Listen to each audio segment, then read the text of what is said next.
Hello, I'm Alice Gerlach, and here's the latest update from Spectrum Autism News.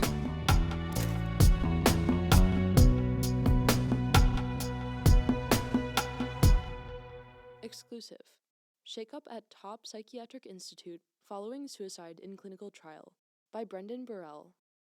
The New York State Psychiatric Institute in New York City is undergoing an audit and a change in leadership following a suicide that occurred during one of its clinical trials.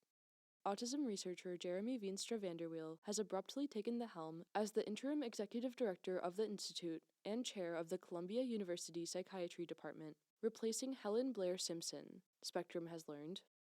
The New York State Psychiatric Institute is part of the New York State Office of Mental Health, but it shares buildings and staff with Columbia University and the university's hospital.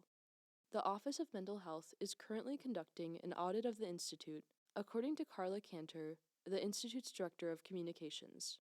The audit and turnover in leadership comes after the halting of a series of clinical trials conducted by Columbia psychiatrist Brett Rutherford, which tested whether the drug levodopa, typically used to treat Parkinson's disease, could improve mood and mobility in adults with depression.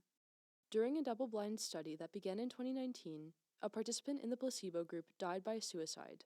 That study was suspended prior to completion, according to an update posted on clinicaltrials.gov in 2022. Two published reports based on Rutherford's pilot studies have since been retracted, as Spectrum has previously reported. The National Institute of Mental Health has terminated Rutherford's trials and did not renew funding of his research grant or K24 MedCareer Award.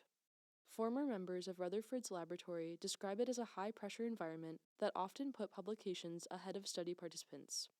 Research is important, but not more so than the lives of those who participate in it, says Kaylee O'Boyle, who served as clinical research coordinator there from 2018 to 2020. Although Rutherford's faculty page is still active, he is no longer listed in the directory at Columbia University, where he was associate professor, and the voicemail at his former number says he is no longer checking it. He did not respond to voicemails and text messages sent to his personal phone or to emails sent to his Columbia email address, and Cantor would not comment on his employment status. The circumstances around the suicide remain unclear, and the Institute has previously declined to comment on Rutherford's retractions. Veenstra Vanderweel confirmed that he is the new director, but did not respond to further questions about the situation. Rutherford's studies aimed to enroll participants who had a slow walk, had only mild or moderate depression, and were not at high risk of suicide.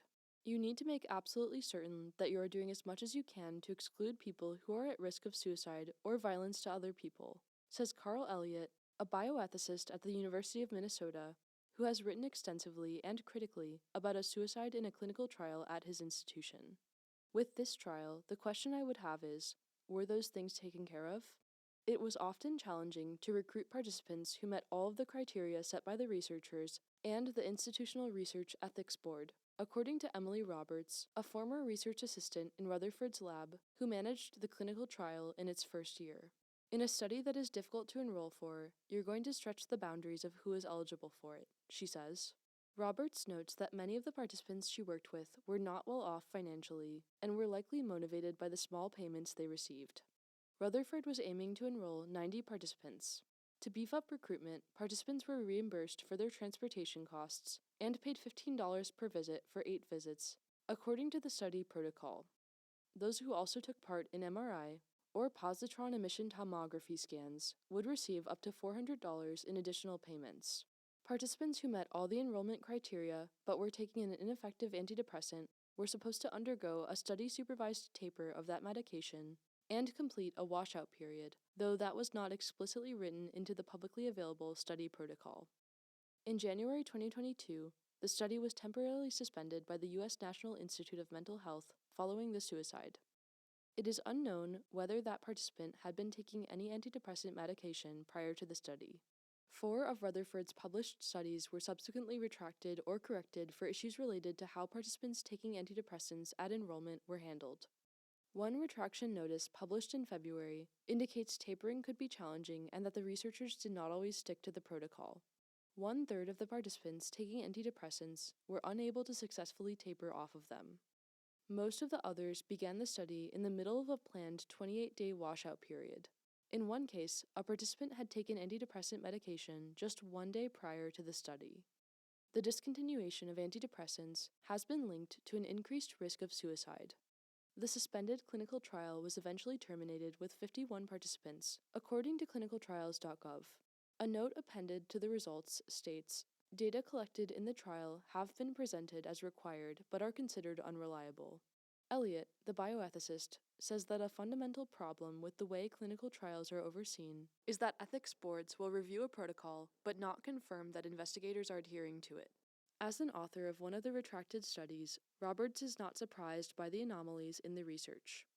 "I was disappointed at the rigor of the research there," she says, adding that it was part of the reason why I ended up leaving and being disenchanted with the field in general.